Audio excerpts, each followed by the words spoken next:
Members of Congress, I have the high privilege and the distinct honor of presenting to you His Excellency Kyriakos Mitsotakis, Prime Minister of the Hellenic Republic.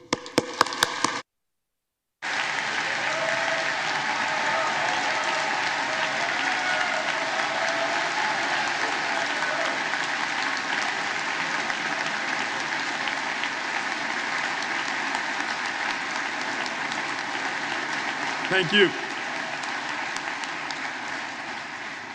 Madam Speaker, Madam Vice President, honorable members of the United States Congress, ladies and gentlemen, there is no greater honor for the elected leader of the people who created democracy than to address the elected representatives of the people who founded their country on the Greek model and have promoted and defended democratic values ever since.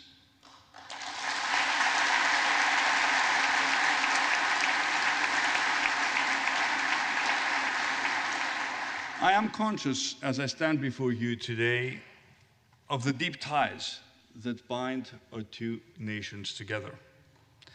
They are reason for celebration and thanks, but they're also a belief, a reminder of our shared values and beliefs at a time when these again are being tested. Our shared belief in freedom over tyranny, in democracy over authoritarianism, in the fundamental importance of respect for the rule of law over war and anarchy.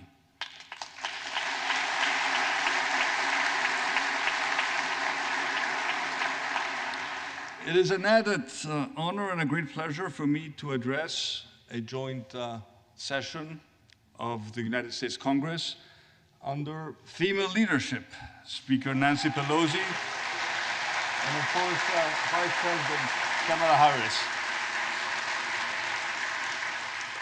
For it was a Greek, and a Greek man at that, who first advocated equal rights for women. In the Republic, Plato proposed that women should share all levels of power and take on all challenges, including military service. Any state that does not employ the talents of its women, Plato made clear, is wasting half of its resources.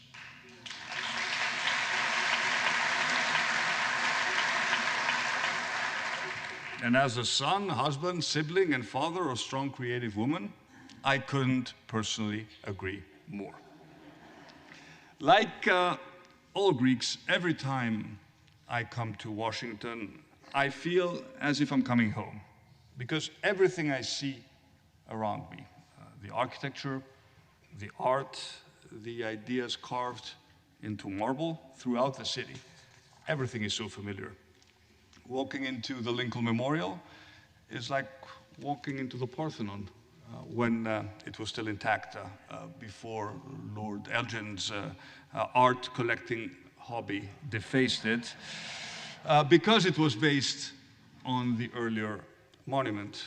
Driving by the Supreme Court and seeing above the entrance its motto and mission, equal justice under law, we remember that this is a concept that our Greek ancestors first conceived and articulated in a single word, isonomia. Of course, it was not only Washington's buildings and culture that were immeasurably influenced by Greece, but also the city's main business, democratic politics, were founded in Athens as well. In fact, to be brutally frank, we all owe our jobs to our noble ancestors. But I come here, Madam Speaker, Madam Vice President, not to seek appreciation from you or praise for them. I come before you to celebrate a miracle that all free peoples cherish, but that binds Greeks and Americans in a unique way. That miracle, the Greek idea that would forever change the world, is that society functions best if all its citizens are equal and have the right to share in running their state. In a word, democracy, δημοκρατία.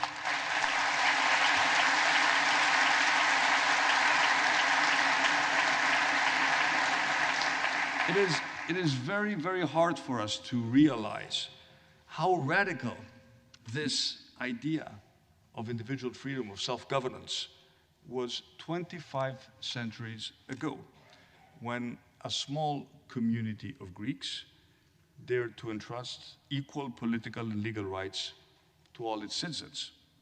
Women and slaves were excluded, but it was still such an extraordinary departure from what had gone before it that I believe it remains the most profound leap of faith in human history. No society before the Greeks dared to believe that order and freedom were compatible. All societies before them were a succession of tyrannies that relied on a strong leader, a king, a pharaoh, an emperor, to keep them functioning. And this lesson was not lost on the founders of the United States, who shaped their Constitution, the American Constitution, on the Athenian model, but were wise enough to insert checks and balances to avoid the excesses that eventually undermined Athenian democracy. The birth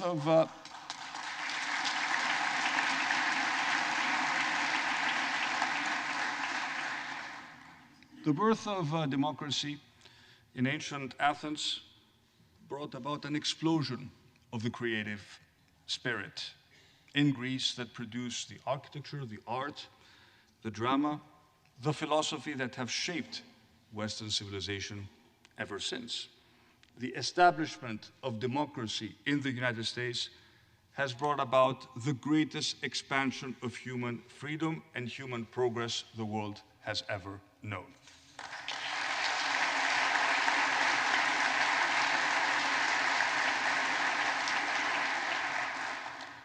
Ladies and gentlemen, last year, Greece celebrated 200 years since the beginning of our War of Independence.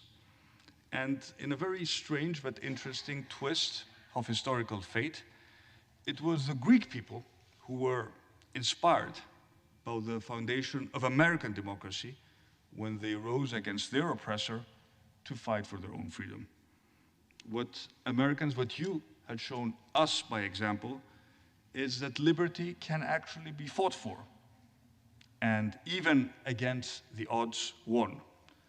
We understood the founding of your republic to be a watershed in the history of the world, a model for the oppressed nations of Europe, a hope for our own future.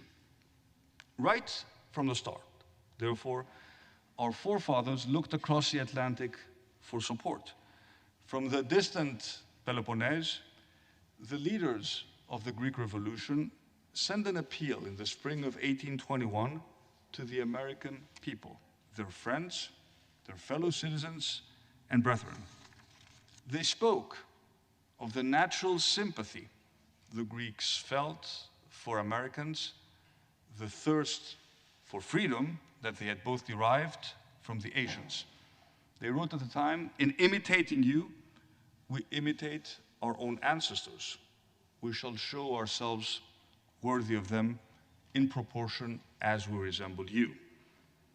The founding fathers of your republic were moved and impressed. "Light and liberty are in steady advance," wrote Thomas Jefferson on learning of the news from Greece. The flames kindled on July 4th, 1776, have spread over too much of the globe to be extinguished by the feeble engines of despotism.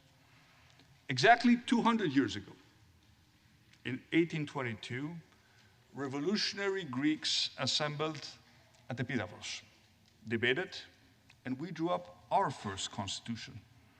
And with this document, we introduced in the newly liberated Greek lands a new language of rights. Above all, the right of a nation to throw off the shackles of tyranny in order to rule, to live under the rule of law. In the words of our Declaration of Independence, have we something lesser than other nations that we remain deprived of these rights? Or are we of a nature lower or less civilized than we should view ourselves as unworthy to enjoy them and instead be condemned to an eternal slavery, subjected like automats or beasts of burden to the absurd caprices of a cruel tyrant? These are rights which within Greece we have never ceased to defend by arms when times and circumstances have permitted. A shocking reality. Replace the word Greece with Ukraine, and the similarities to today's turbulent world are harrowing.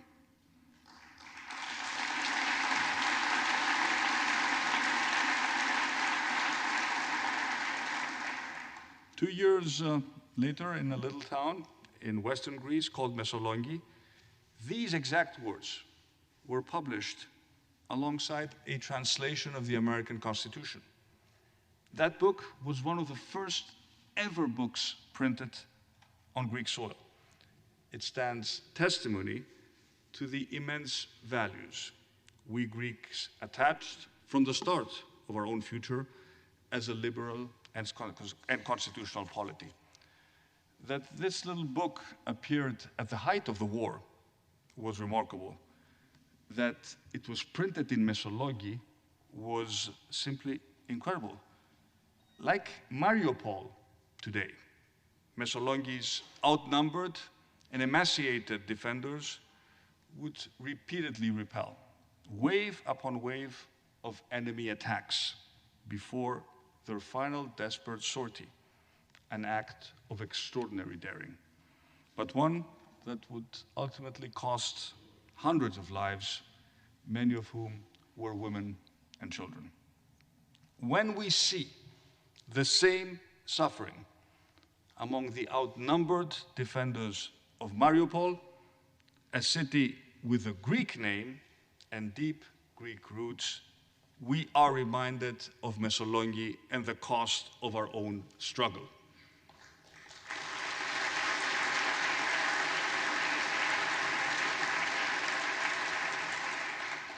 Even today, we have not forgotten the American volunteers who sailed to fight alongside us. Some of them gave their lives for our freedom. Their names are honored and their graves are still cared for. Nor have we forgotten others of your countrymen who mounted what must have been one of the first humanitarian efforts in history by sending Greece aid and assistance. Remarkable figures, like Samuel Gridley Howe, cared for women and children who had been left homeless and destitute, and established hospitals, schools, and orphanages that supported us in the difficult years that followed. The first school for girls, Madam Speaker, Madam Vice President, in Greece was founded in Athens in 1831 by an American pastor, John Hill. The Hill Memorial School still continues to teach Greek children today in the historic center of Athens. And this long arc of American philanthropy continued throughout the 19th century, spreading across the Near and Middle East. And in times of dire need, in the following decades, most notably a century ago, when hundreds of thousands of refugees streamed into Greece from Asia Minor following the catastrophic aftermath of the First World War, American institutions were there to bring aid and relief. And of course, we should not forget it was the Marshall Plan that helped my country rebuild its infrastructure after the devastating Second World War and the Civil War that ensued. And in its own way, Greece reciprocated. Among the Greek orphans who were brought across the Atlantic into the United States to escape the fighting after 1821 were a future congressman and a commander in the US Navy. Young Greeks saved from the war became American educators and writers. Many of them were dedicated abolitionists, for the eradication of slavery was a cause whose urgent necessity spoke directly to men and women who had once been enslaved themselves. And over the past 2 centuries, our 2 countries have always been on the right side of history. We fought side by side in world wars to defend freedom and democracy. Our democracies have struggled with internal demons. Both our countries endured the horrific pains of civil wars, the desperation of economic crisis. But we have emerged stronger and more committed to defend the values that our ancestors gave their lives for.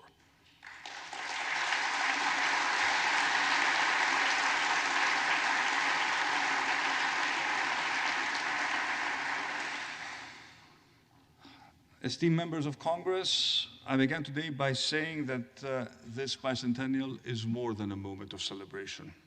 It is also a reminder of the values that bind us together, but also the tasks that we still face. The world has changed a good deal in recent months, but the warning signs have been with us for decades. Following the end of the Cold War, we naively believed that Europe, which had twice driven the world into global conflict, had finally found the path to peace. We believed that international cooperation and a shared commitment to the rule of law now prevailed over guns and armies. We believed that the deepening of the European Union, a unique experiment in the history of the world, designed to further link our countries together, would make war on the dark continent unthinkable. And we believed that given the tragic, the harrowing experiences of the 20th century, no one would ever venture to suppress another people's right to exist or alter its borders by force. We naively ignored the warning signs flashing red, and we even ignored Russia's actions in Syria and its annexation of Crimea. We now know that we were wrong. Today, like all of you, we Greeks look at what is happening just 500 miles to our north, and we are horrified and appalled. We look to Kiev, we look to Odessa, the city where our revolution was first conceived. We look at the tragedy unfolding in Western Ukraine. Mariupol was a city founded by Catherine the Great in 1778 to resettle Greeks from Crimea who were fleeing Ottoman rule. And what we see is once more a people who are faced with the necessity of fighting to defend themselves in order to secure their future and their freedom. Let me be very clear. We have no animus towards the Russian people, with whom we have been bound so closely by faith and history. But we simply cannot be indifferent to a struggle that reminds us so much of our own.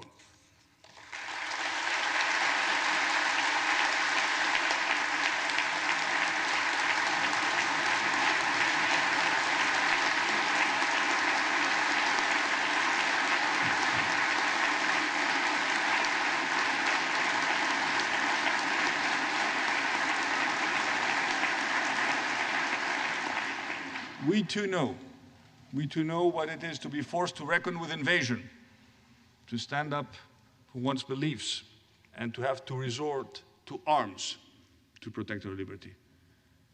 We know something about the heroism of the underdog, for whom the first victory comes from not capitulating in the face of overwhelming odds, from simply hanging on.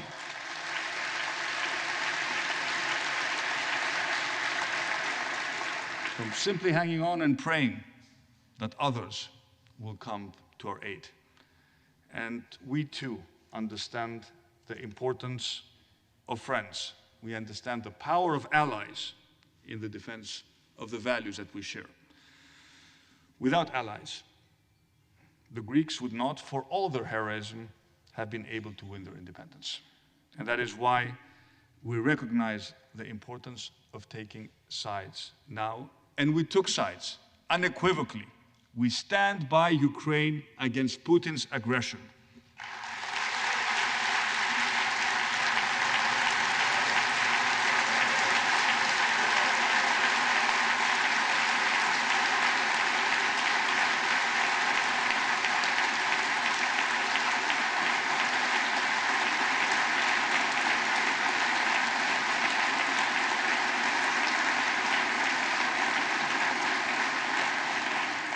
We delivered humanitarian aid. We supported the Ukrainians with weapons to help them defend their homeland. And we have welcomed with open arms refugees who have fled Ukraine in search of safety for themselves and their families. Mr. Putin is striving to create a world in which power is for the strong state, but not the small.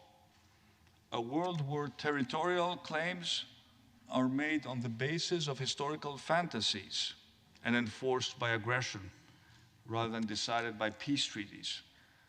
A world in which armies rather than diplomats settle disputes. He will not succeed. He must not succeed.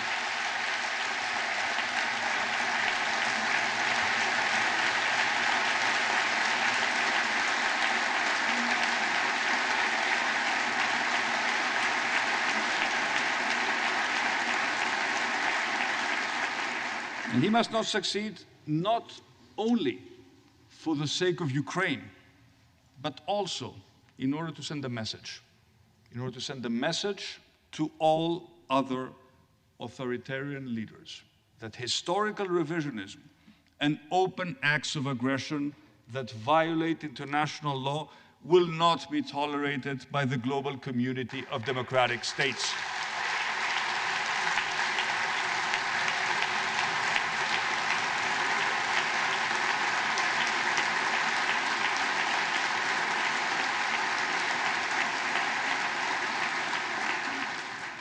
This language of resentment, of revisionism, of imperial nostalgia, this language cannot prevail. And speaking of open acts of aggression, I ask you, esteemed members of Congress, not to forget an open wound that has caused Hellenism unending pain over the past 48 years. I'm referring to the invasion and subsequent division of Cyprus.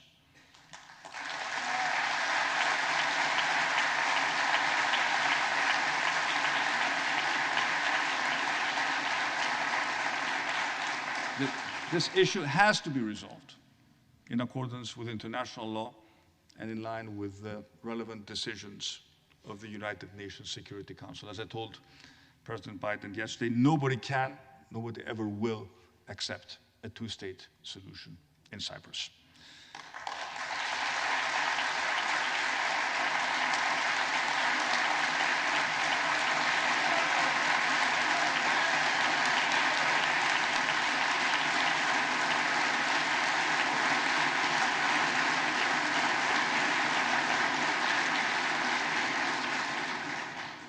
And the same is true, Madam Speaker, of all other regional disputes. Greece is a peace-seeking democracy that always extends a hand of friendship to our neighbors. We're always open to dialogue. But there is only one framework we can use to resolve our differences: international law and the unwritten principles of good neighborly relations.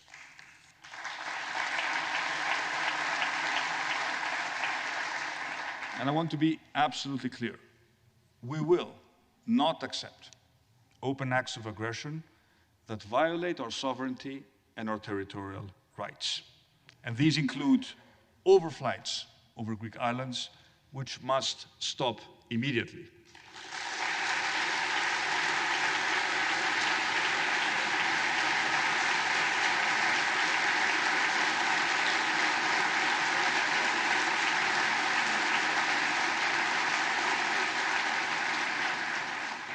Please also note, the last thing that NATO needs at a time when our focus is on helping Ukraine defeat Russia's aggression is another source of instability on NATO's southeastern flank.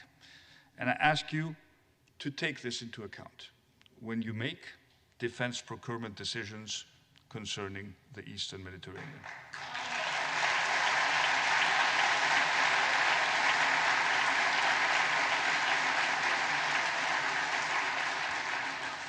The United States has, I believe, vital interests in this part of the world. It is very important that you remain engaged and work with partners with whom you share not only common strategic priorities, but also shared values and a shared history. Ladies and gentlemen, last Thursday, the Hellenic Parliament ratified the new mutual defense and cooperation agreement between our two countries.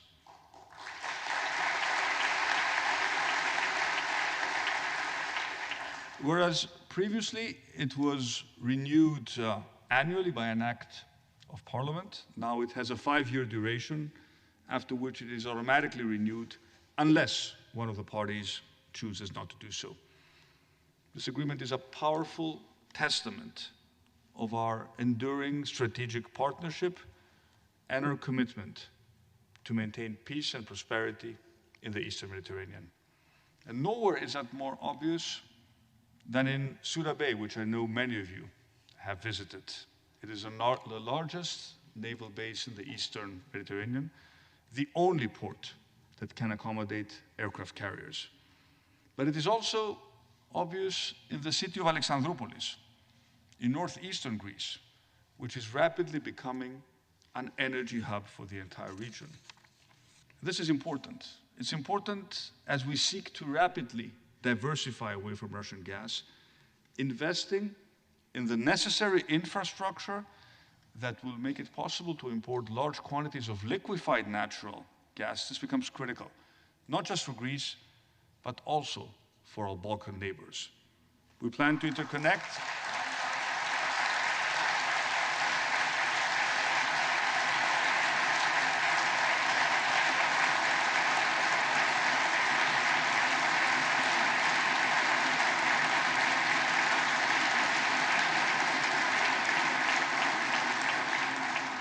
I should tell my colleagues, I don't get that much applause in the Greek parliament. We plan to interconnect the Greek electricity grids with Cyprus, with Israel, but also with Egypt. The purpose is to be able to import cheap, renewable energy from the Middle East and Africa into the European electricity systems. But this thriving partnership between our two countries is not just limited to security and energy. Pfizer has set up a big data analytics center in Thessaloniki. Microsoft is building state-of-the-art data centers outside Athens. JP Morgan has invested in one of the leading Greek fintech companies. I believe that what American companies see today in Greece is not just a country endowed with an advantageous geographical position and blessed with a natural beauty that makes it a magnet for visitors from all over the world. What they also see is a dynamic economy that has overcome the difficulties, the pathogenies of the past, and is supporting entrepreneurship and private investment.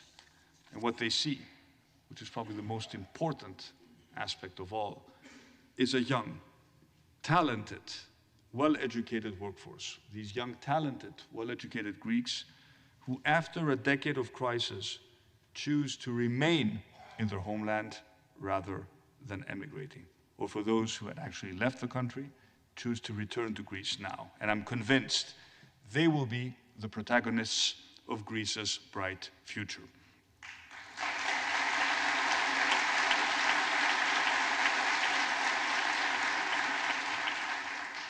Esteemed members of Congress, I have spoken about the joint paths that our two great democracies have chartered over the past 2 centuries. We have every reason today to celebrate our achievements, but it would be foolish to remain complacent. The United States has a crucial role to play today in an even more complicated world. From addressing climate change to standing up against authoritarian regimes, from countering fake news and disinformation to preparing for the next pandemic, the world looks to the strongest and most prosperous democracy for leadership. You simply cannot afford to sit on the sidelines.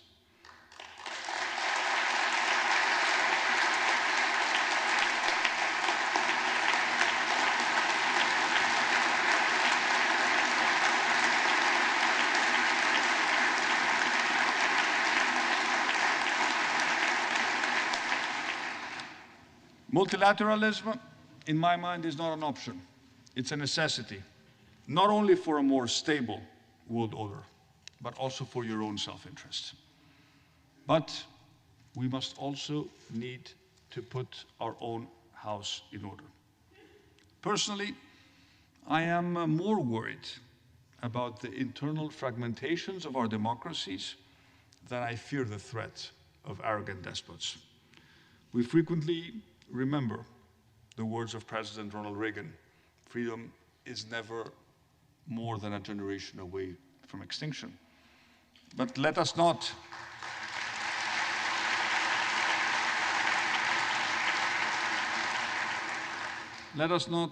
forget that Abraham Lincoln referred to the unfinished business of democracy. And unfinished it is indeed. Our democracies are threatened by the sirens of populists who offer easy solutions to complicated problems.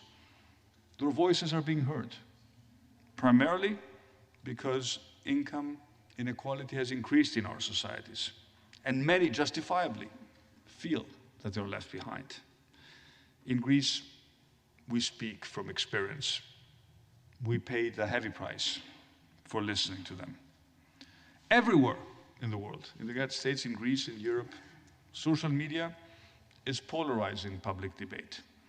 It is transforming the public sphere into a modern-day version of the Tower of Babel, where we speak different languages and we only listen to those who share the same views with us. There are three major forces. There are three major forces that collectively bind together successful democracies. Social capital, and by that I mean the extensive social networks with high levels of trust, so admired by Alexis de Tocqueville when he visited the United States in the 1830s.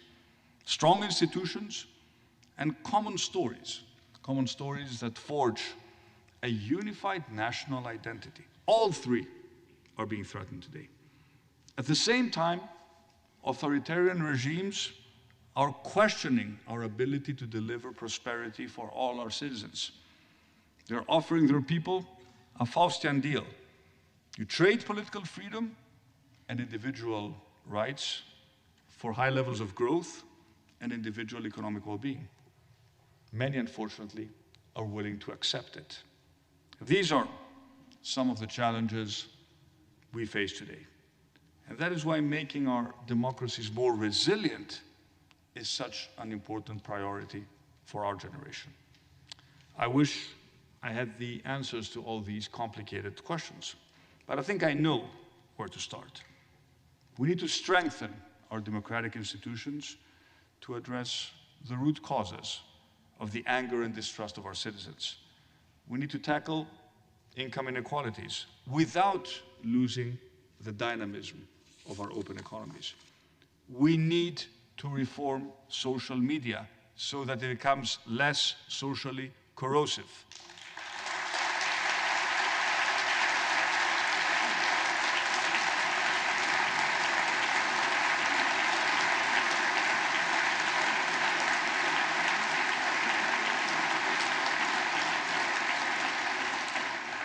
And we need to train our young people to seize the opportunities of democratic citizenship in this new age. And maybe a dive in our shared historical past would be of particular use. James Madison knew that democracies can be threatened by the turbulency and weakness of unruly passions. That is why insulating decision-making from the emotions of the moment, while still holding democratic leaders accountable on election day, was one of his major preoccupations. Madison was clearly inspired by Pericles, who knew that democracy had a dark side, that if left unrestrained, could lead to its downfall. Thucydides had Pericles say of ancient Athens, "We are a free democracy, but we obey our laws, more especially those who protect the weak and the unwritten laws whose transgression brings shame." Every time we gaze in wonder at the Parthenon frieze, half of which unfortunately still sits in the British Museum rather than the Acropolis Museum where it belongs, we are reminded of the glory of a thriving democracy.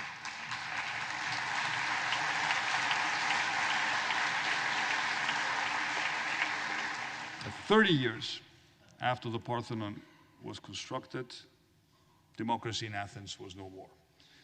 Reinventing democracy to fit the challenges of the 21st century may sound like a tall order, but this is the mission of our generation, and I'm certain we will accomplish it.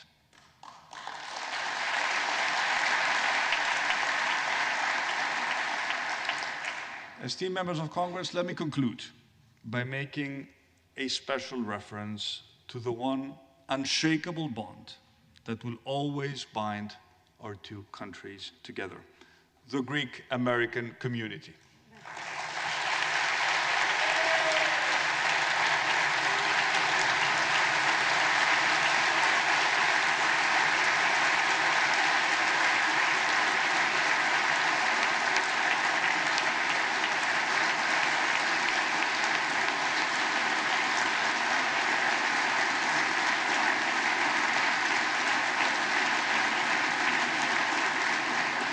It is a special moment to see so many of you here with us today. Over the past 120 years, your country has warmly welcomed, encouraged, and supported the waves of immigrants who came to the United States in search for a better life. Not to mention students like me, who spent 7 years studying in American universities. Those who sailed to this country were not philosophers and poets like their noble ancestors. For the most part, they were simple laborers, and they eagerly took any work that they could. But no matter how uneducated the Greeks or how menial their work, they would typically apply themselves with great determination and embrace any chance to prosper in life and educate their children. They offered them a brighter future, fulfilling the solemn duty that every generation should be able to live a better life than the previous one. They experienced the American dream, but never forgot where they came from.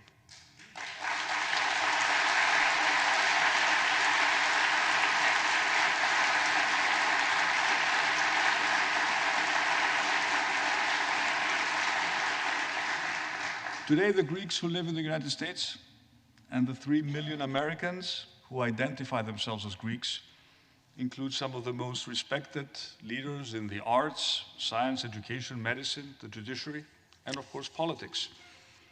Modern visionaries like Nicholas Negroponte and Albert Bourla, John Cassavetes and Elia Kazan, Jeffrey Evgenidis and George Pelekanos, Alexander Payne and Tom Hanks, and of course, Giannis Antetokounmpo.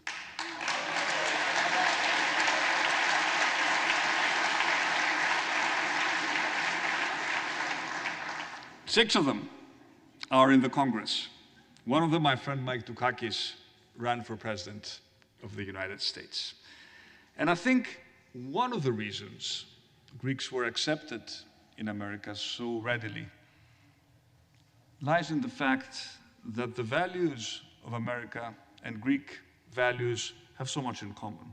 One of the qualities that Greeks value the most is sophrosini, a word best translated as self-control, temperance, and harmony. The ancient Greeks thought arrogance, extremism, and excess the worst threats to democracy. For man, Aristotle wrote, life according to reason is best and most pleasant, since reason, more than anything else, is man.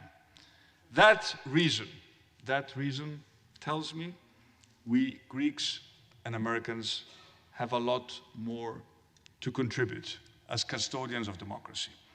That government of the people, by the people, for the people, shall thrive again. And I bring you here today the pledge of the Greek people that we stand together with the people of the United States whenever and wherever necessary to ensure that the hopes of our ancestors bequeathed to the world 25 centuries ago will endure. And the dream of freedom for every human being on this planet will never die. Long live the friendship between Greece and the United States of America. Ευχαριστώ. Thank you very much.